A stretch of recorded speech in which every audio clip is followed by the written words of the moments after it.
रख गिरधारी, अपने दोनों ये हाथ देना हो तो कीजिए जन्म जन्म का साथ।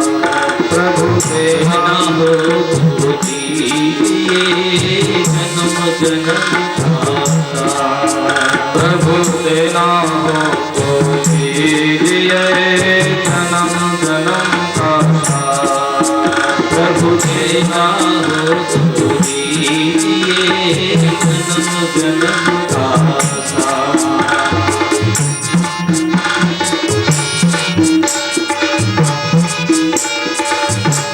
श्याम तेरे चरणों की धूली धन दौलत से महंगी है। श्याम तेरे चरणों की धूली धन दौलत से महंगी है। श्याम तेरे चरणों की धूली धन दौलत से महंगी है। श्याम तेरे चरणों की धूली धन दौलत से महंगी है। कर दो कोड़ कृपा की बाबा धन दौलत से महंगी है। कर दो कोड़ कृपा की बाबा धन दौलत से महंगी है। मेरे जीवन में अब कर दो, मेरे जीवन में अब कर दो, मेरे जीवन में अब कर दे, मेरे जीवन में अब कर दे। तू कृपा की बरसा देना हो तो दीजिए जन्म जन्म का साथ। प्रभु देना हो तो दीजिए जन्म जन्म का साथ। मेरे सिर पर रख गिरधारी, मेरे सिर पर रख गिरधारी, अपने दोनों ये हाथ देना हो तो दीजिए जन्म जन्म का साथ। प्रभु देना हो तो दीजिए जन्म जन्म का साथ। प्रभु देना हो तो दीजिए जन्म जन्म का साथ। प्रभु देना हो तो दीजिए जन्म जन्म का बोलो सच्चिदानंद भगवान की। इतना तो करना स्वामी, जब प्राण तब से निकले। इतना तो करना स्वामी, जब प्राण तब से निकले। ये भजन नहीं है, एक तरह की प्रार्थना है। और भागवत कथा सुनने के बाद भी प्रत्येक व्यक्ति यही कामना करे, अच्छी बात है। इतना तो करना स्वामी, जब प्राण तन से निकले। इतना तो करना स्वामी, जब प्राण तन से निकले। गोविंद नाम कहकर तब प्राण तन से निकले। गोविंद नाम कहकर तब प्राण तन से निकले। इतना तो करना स्वामी, जब प्राण तन से निकले। इतना तो करना स्वामी, जब प्राण तन से निकले। श्री गंगा जी का तट हो, यमुना का बंसी बट हो। श्री गंगा जी का तट हो, यमुना का बंसी बट हो। श्री गंगा जी का तट हो, यमुना का बंसी बट हो। श्री गंगा जी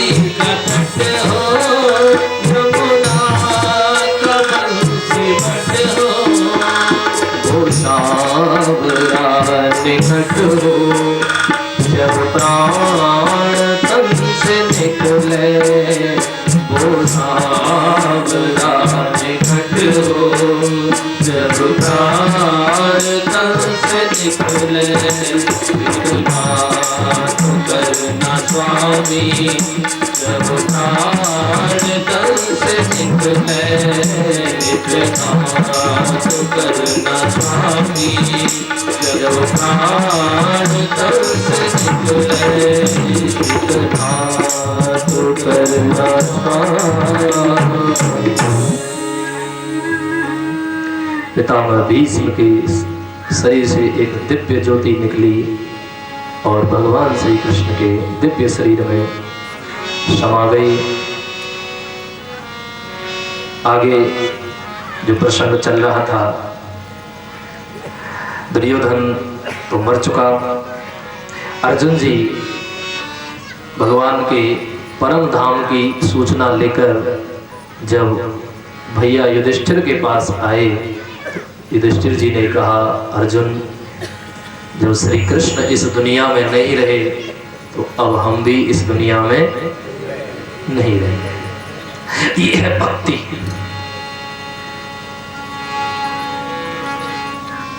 भगवान अगर इस संसार में नहीं है तो हम भी इस संसार में अब नहीं रहेंगे। और पांडवों ने तुरंत तात्कालिक निर्णय लिया, इस हस्तिनापुर की गद्दी को परीक्षित को दो और भगवान की प्राप्ति के लिए स्वर्गारोहण के लिए पांडव चले। परीक्षित जी ने कहा, बाबा मैं तो अभी बहुत छोटा हूं। तो कहा, बेटा छोटे ही बड़े होते हैं और हमारे जो मंत्री हैं वो बहुत अच्छे हैं, तुम राज्य सिंहासन पर बैठो, सब कुछ ठीक हो जाएगा। पांचों पांडव आज स्वर्गारोहण के लिए चले। साथ में द्रौपदी है और एक कुत्ता स्वान। तो जैसे ही हिमालय पर जब चढ़ रहे थे उस समय पांडवों की इच्छा थी हम जीते जी स्वर्ग में जाएं। जैसे ही हिमालय पर चढ़ रहे थे द्रौपदी को चक्कर आए और वहीं गिर गई और गोविंदाय नमो नमः हो गई। तो अर्जुन जी ने प्रश्न किया बड़े भैया से, भैया ये द्रौपदी तो बहुत अच्छी नारी थी, पतिव्रता थी,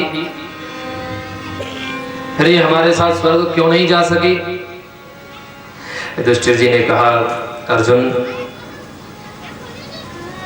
मैं जानता हूं कि हम पांचों पति थे द्रौपदी के, लेकिन द्रौपदी तुमसे प्रेम ज्यादा करती थी, इसलिए इसे शरीर स्वर्ग की प्राप्ति नहीं हुई।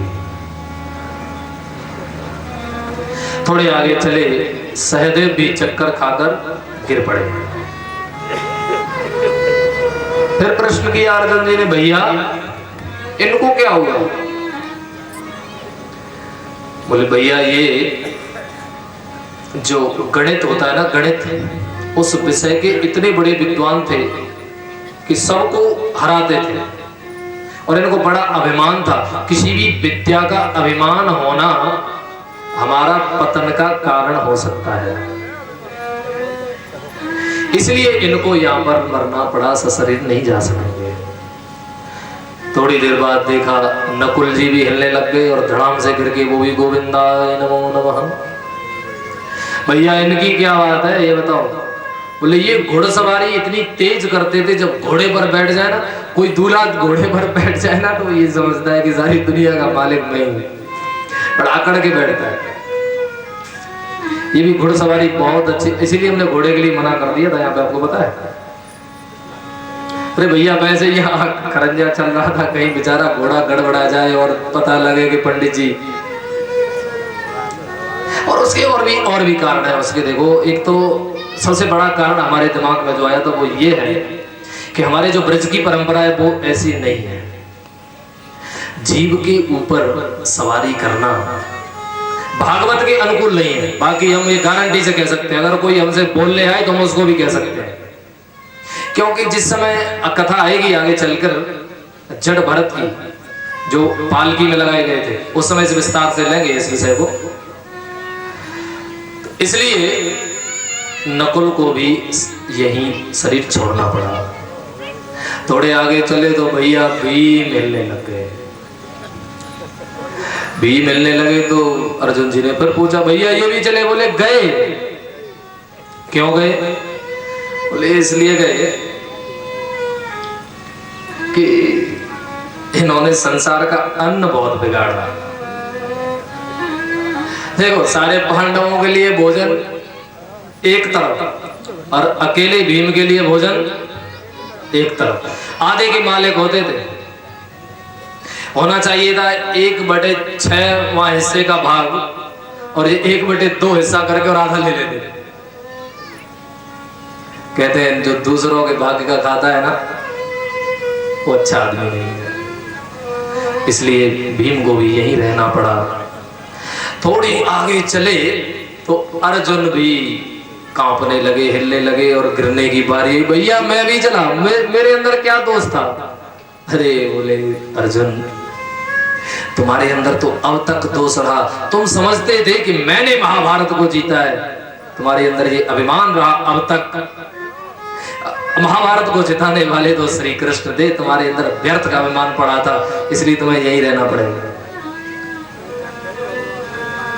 और अब रह गए कौन कौन कौन रह गए? अब एक स्वान और भैया युधिष्ठिर। तो जैसे ही स्वर्ग के दरवाजे पर पहुंचे, इनको भी नरक वालों ने थोड़ा बुलाया। भाई थोड़े से नरक के दर्शन तो आपको भी करने पड़ेंगे। तो यहाँ थोड़ा प्रश्न उठता है कि धर्मराज जो धर्म के अवतार हैं साक्षात, और उनको भी नरक देखना पड़ा, इसका क्या कारण है? इसका कारण ये है कि ज्यादातर लोग कहते हैं कि इन्होंने झूठ बोली थी।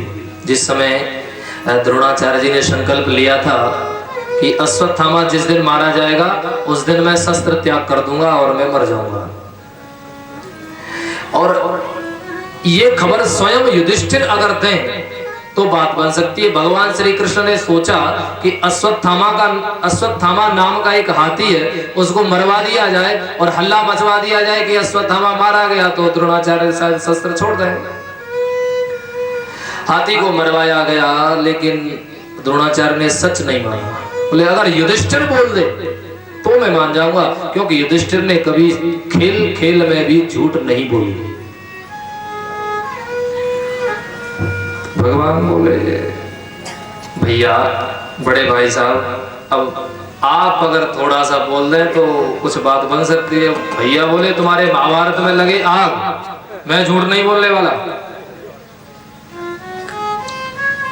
तो भगवान ने सोचा भाई कोई उपाय तो निकाला जाए।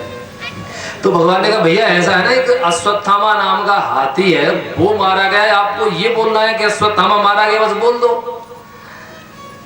लेकिन फिर भी धर्मराज जी को बात अच्छी नहीं लगी। तो कहा अच्छा चलो ऐसा तो बोल दोगे कि अश्वत्थामा मारा गया, पता नहीं हाथी मारा गया कि आदमी मारा गया। हाँ बोले ये तो बोल सकता हूं, नरोवा कुंजरोवा। तो भगवान ने जैसे ही बुलवाया तो युधिष्ठिर जी बोले अश्वत्थामा मारा गया, और नरोवा कुंजरोवा। जैसे ही नरोवा बोला, कुंजरोवा जैसे ही बोला, भगवान ने शंख फूंक दिया। कुंजरोवा सुन ही नहीं पाया और द्रोणाचार्य जी मारे गए। अब आप कह सकते हो कि भगवान ने स्वयं झूठ बुलवाई और नरक का दर्शन इसलिए करना पड़ा। नरक का दर्शन इसलिए नहीं करना पड़ा कि भगवान ने झूठ बुलवाई, नरक का दर्शन इसलिए करना पड़ा कि भगवान की पूरी बात नहीं मानी। सत्य वो है जो भगवान कहें। उस समय महाभारत को जीतने के लिए सत्य यही था भगवान की दृष्टि में। भगवान की दृष्टि में यही सत्य था, और वो पूरी सत्य उन्होंने बोली नहीं, भगवान की आज्ञा का पालन नहीं किया, इसलिए उनको थोड़ा सा नरक का दर्शन करना पड़ा। जैसे ही स्वर्ग के दरवाजे पर पहुंचे तो स्वर्ग के दरवाजे वालों ने कहा महाराज आइए आइए आइए, बड़ा स्वागत किया। लेकिन उस कुत्ते को बेचारे को कहा ये महाराज ये कहाँ से ले? बोले भाई देखो, अगर पहले इस कुत्ते को घुसाओगे तो मैं जाऊंगा, नहीं तो मैं नहीं जाऊंगा। कहा महाराज कुत्ता कोई स्वर्ग का अधिकारी नहीं होता है। बोले जब नकुल, सहदेव, भीम, अर्जुन, द्रौपदी सब यहाँ के अधिकारी नहीं थे और यहाँ नहीं पहुंच पाए, ये यहाँ का अधिकारी नहीं होता तो यहाँ आता कैसे? और जैसे ही आज्ञा मिली, साक्षात धर्मराज उस कुत्ते के रूप में प्रकट हुए। आइए युधिष्ठिर, आपका स्वर्ग में स्वागत है। पांडवों ने स्वर्गारोहण किया। इधर महाराज परीक्षित ने अपना राज्य संभाला और घोषणा करवाई, जिस तरह मेरा राज्य चल रहा है, मेरे दादा परदादाओं के सामने से राज्य चलता आया है, राज्य उसी तरह चलेगा। इसमें कोई भी अगर विघ्न करता है तो उसको मृत्यु दंड दिया जाएगा।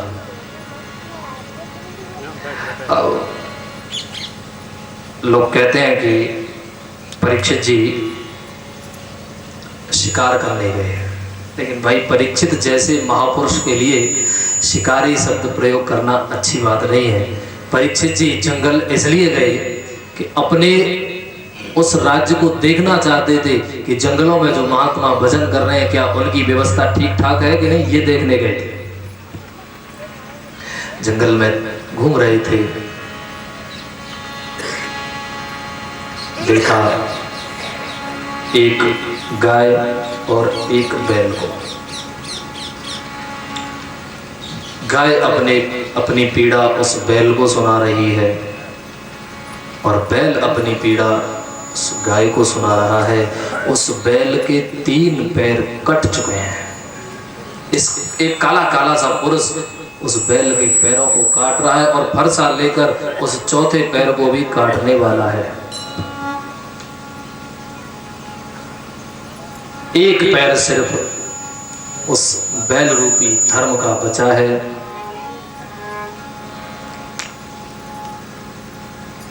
देखिए सतयुग गया तो करीबन लोगों के यहाँ से सत्य ने जाना प्रारंभ कर दिया था। त्रेता गया, लोगों ने तपस्या छोड़ दी। द्वापर गया, लोगों ने हवन पूजा कर्मकांड भी कम कर दिए। अब केवल एक ही धर्म का स्तंभ बचा था, वो था दान। उसको भी कलयुग मिटाना चाहता है।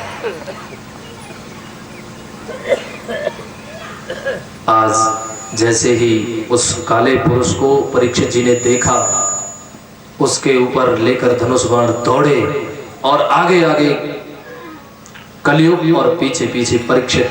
दौड़ते दौड़ते जब बहुत दूर तक चले गए, कलयुग हाथ जोड़कर परीक्षित जी की शरण में आया। महाराज मैं आपका दास हूं। और पांडव वंश में ऐसा था, शरण में आए हुए को वो त्यागते नहीं थे।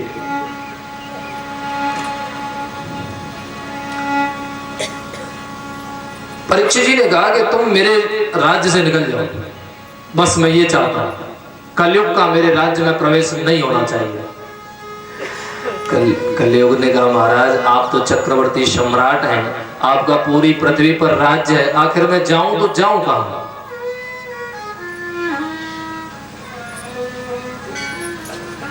अगर आपकी कृपा हो जाए तो मुझे कुछ स्थान रहने के बता दो। तब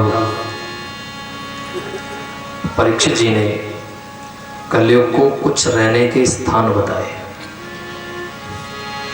द्यूतम पान स्त्रिय शूना,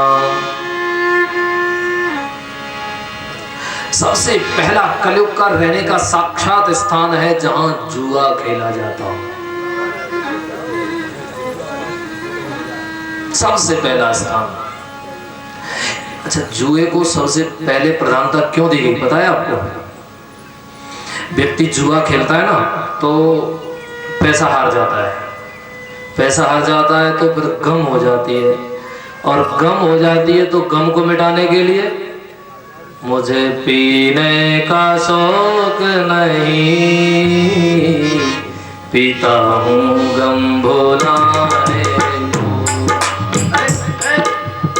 कई फिल्मी गाने कथा में गाए जाते हैं, वो गम को भुलाने के लिए वो पीता है। तो जुआ खेलना और पीना, और जब व्यक्ति शराब पी लेता है ना तो उसको फिर माँ बहन नारी कोई नहीं दिखाई देती उसको, वो केवल उसको काम्या के रूप में नारी दिखाई देती है। ये दोष भी उसके साथ आ जाता है और अंत में वो बर्बाद हो जाता है। तो सबसे पहला जो मुख्य कारण वो कहा जुआ। द्यूतम पानम, समझ गए होंगे आप लोग, रात को पीने वाला अमृत, कलयुगी अमृत।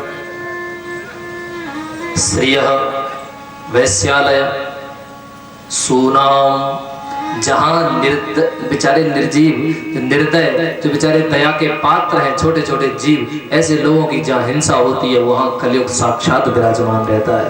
ये 4 स्थान कलयुग को दिए। कलयुग ने कहा महाराज स्थान तो दे दिए, लेकिन सारे के सारे स्थान गंदे हैं, कोई भी अच्छा स्थान नहीं है जहां मैं आराम से रह सकूं। कोई बढ़िया सा स्थान दे दो ना जिसमें मैं आराम से रह सकूं। तो 5वां स्थान मांगने पर स्वर्ण दिया गया, सोना। अब आप कह सकते हो महाराज सोना और कलयुग, तो भागवत जी में साक्षात लिखा है कि सोना स्थान बताया, और गीता में लिखा है कि धातु नाम कंचनम अस्मि। जब भगवान विभूति योग का वर्णन करते हैं 10वें अध्याय में, तो कहते हैं धातुओं में मैं सोना हूं। अब सोना कृष्ण है कि कलयुग है, कैसे पता लगे? इसलिए ज्यादा ग्रंथ पढ़ने वालों को कभी कभी चक्कर पड़ जाता है, कौन सी बात सही है कौन सी झूठी है। कृष्ण तो कह रहे हैं कि धातुओं में मैं सोना हूं, वृक्षों में पीपल हूं, देवर्षियों में नारद हूं। और भागवत जी में प्रथम स्कंद में आया है कि सोने में कलयुग का वास होता है। तो इसको समझना पड़ेगा। देखिए, जो पसीने की कमाई से बनाया हुआ सोना, उसमें श्री कृष्ण निवास करते हैं, और जो लूटा छपूटा मार काट करके जो सोना लाया गया है उसमें कलयुग निवास करता है। और देखो बड़े आनंद की बात, कलयुग और कृष्ण की राशि भी एक ही है। सोने में स्थान मिला, छोड़ दिया कलयुग को। दूसरे दिन प्रातः काल परीक्षित महाराज जागे और अपने राजकोष में घुसे। वहां उन्होंने एक पेटी देखी, वो चारों तरफ से बंद थी, उसको खोलने का कोई भी दरवाजा नहीं था, कोई भी ढक्कन नहीं था, कुछ भी नहीं था, पैक थी चारों तरफ से। और राज खाने में पड़ी हुई थी। तो अपने मंत्रियों से पूछा, भाई इसमें क्या? बोले इसमें हम भी नहीं जानते महाराज क्या है। तो कहा इसको तोड़ो, आज पता लगे क्या है इसमें। उसको तोड़ा तो एक बड़ा बढ़िया हीरों से सोने से चकमकमाता हुआ एक मुकुट मिला, और उस मुकुट को उठाकर अपने सिर पर पहना। और वो मुकुट था जरासंध को मार कर लाया गया, पांडवों ने रखा था। इसको पहनेंगे तो हमारे ऊपर कलयुग आएगा। और आज कलयुग को मौका मिला, स्वयं परीक्षित के सिर पर विराजमान हो गया कलयुग।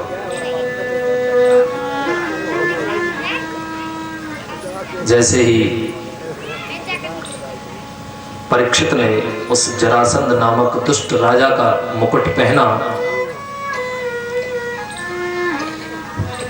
विचार बदले और आज शिकार खेलने की सूझी, क्योंकि सिर पर कलयुग बैठा है। परीक्षित शिकार करते हुए दौड़ते धूपते अपनी सेना से अलग हुए, और उनको भूख प्यास लगी। देखा सामने एक आश्रम है, आश्रम में महात्मा भजन पाठ पूजा में बैठे हुए, अपने ध्यान में बैठे हुए हैं। शमीक ऋषि, जब कलयुग व्यक्ति के अंदर आ जाता, आपको एक बात और बताऊं मैं, चलते चलते कथा तो हो ही रही है, कि कलयुग आए हुए व्यक्तियों का साक्षात दर्शन मैं आपको बताऊं कि समझ लेना कि इस व्यक्ति के ऊपर कलयुग बैठा है। कई लोग महात्माओं से और ब्राह्मणों से बिना मतलब चिढ़ते हैं। कुछ भी नहीं बिगाड़ा उनका संतों ने और ब्राह्मणों ने, लेकिन फिर भी उनसे चिढ़ते हैं। मैंने कई लोगों को ऐसे देखा है। और उनसे कारण पूछो तो बस कुछ नहीं, अरे ऐसे ही बस घर में कुछ काम नहीं होता है तो महात्मा बन जाते हैं, ये करते हैं वो करते हैं, और करना नहीं धरना नहीं, इस तरह का उनके ऊपर दोषारोपण करते हैं। वो साक्षात कलयुग के रूप हैं।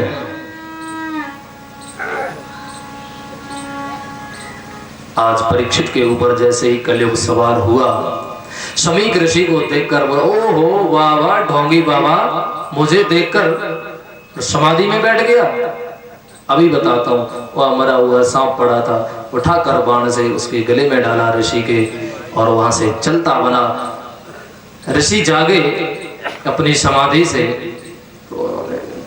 कुछ भी नहीं सोचा। लेकिन उनके जो बेटे थे श्रृंगी ऋषि, उन्होंने तो जैसे ही सुना कि मेरे पिता के गले में किसी ने सांप डाला है, बच्चों से पूछा किसने डाला, तो कहा परीक्षित ने डाला। तुरंत सांप दे डाला कि आज के 7वें दिन तक्षक नामक सर्प इनको डस लेगा और इनकी मृत्यु हो जाएगी। जैसे ही शमीक ऋषि को पता लगा कि मेरे बेटे ने महाराज परीक्षित को शाप दे दिया है, बड़े दुखी हुए और बेटा को बुलाया। बेटा श्रृंगी, एक बात बताओ, रोगी को मारा जाता है या रोग को? डॉक्टर के पास कोई रोगी जाए और डॉक्टर तुरंत जहर का इंजेक्शन लगा के उसको मार दे, ये काम अच्छा है? बेटा श्रृंगी, तुमने रोगी को मार दिया, रोग को नहीं मारा। तुम्हें मारना चाहिए था रोग को, उसका रोग दूर करते ना तुम। बड़ा दुख हुआ शमीक ऋषि को, तुरंत खबर भिजवाई। जो हुआ भगवत इच्छा मानकर परीक्षित के यहाँ 2 शिष्यों ने जाकर सुनाया महाराज। और जैसे ही परीक्षित ने वो मुकुट उतार के रखा, तुरंत उनकी सात्विक बुद्धि जागृत हुई और अपने किए हुए कर्म पर जो है बार बार उनको धिक्कारना पड़ रहा है। अरे मैंने आज एक महात्मा का अपमान कर दिया, हाय राम, ये धरती अगर फट जाए तो मैं इसमें समा जाऊं। आज पहली बार मेरे द्वारा ब्राह्मण का अपमान हो गया। इतनी देर में पश्चाताप कर ही रहे थे, इतनी देर में 2 ब्राह्मण कुमारों ने जाकर खबर दी, महाराज परीक्षित आपको सांप लग चुका है, आपकी 7वें दिन तक्षक नाग के काटने से मृत्यु हो जाएगी और आप पर कोई उपाय हो तो करो।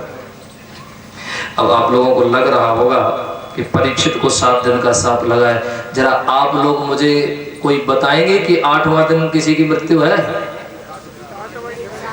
किसी को कोई पूछे तो यही बात है, 7 दिन में सबको मरना है। मरना है कि नहीं? तो बताओ, ये परीक्षित के लिए कथा है कि हमारे और तुम्हारे लिए है? अपने लिए है भाई। 7 दिन में ही, अब शनिचर, रविवार, सोमवार, मंगलवार, बुधवार, बृहस्पतिवार, शुक्रवार और फिर से वही शनिचर। मरना इन्हीं बारों में है, इसलिए हम और परीक्षित में कोई अंतर नहीं है। परीक्षित जी को पता लगा मुझे सांप लग चुका है, बड़े ही प्रसन्न हुए। मैंने ब्राह्मण का अपमान किया था, मुझे दंड मिलना चाहिए था, इसलिए भगवान से बार बार प्रार्थना करने लगे। आपने बहुत अच्छा काम किया। देखिए, किसी आदमी को पता लग जाए कि परसों उसकी मृत्यु होने वाली है तो क्या करेगा? सबसे पहले अपने बड़े बेटे को फोन करेगा बॉम्बे, बेटा जल्दी से चले आओ, मौत देखना हो तो जल्दी चले आओ, परसों मर जाना है। फिर छोटे बेटे को करेगा, फिर उससे छोटे को करेगा, ये काम करेगा। अपने परिवार को जोड़ेगा। अरे परिवार वाले क्या रोक लेंगे? कोई नहीं रोक सकता। परीक्षित ने किसी को नहीं बुलाया, चुपचाप अपना राज्य सिंहासन जन्मेजय अपने बेटे को बुलाया और तिलक किया और अपने राज्य को छोड़कर जाकर गंगा जी के तट पर, जिसका नाम शुक्रताल है, वहां जाकर विराजमान हो गए और भगवान के सहारे, तेरे भरोसे मेरी गाड़ी, तू जाने तेरा काम जाने, तेरे भरोसे मेरी गाड़ी।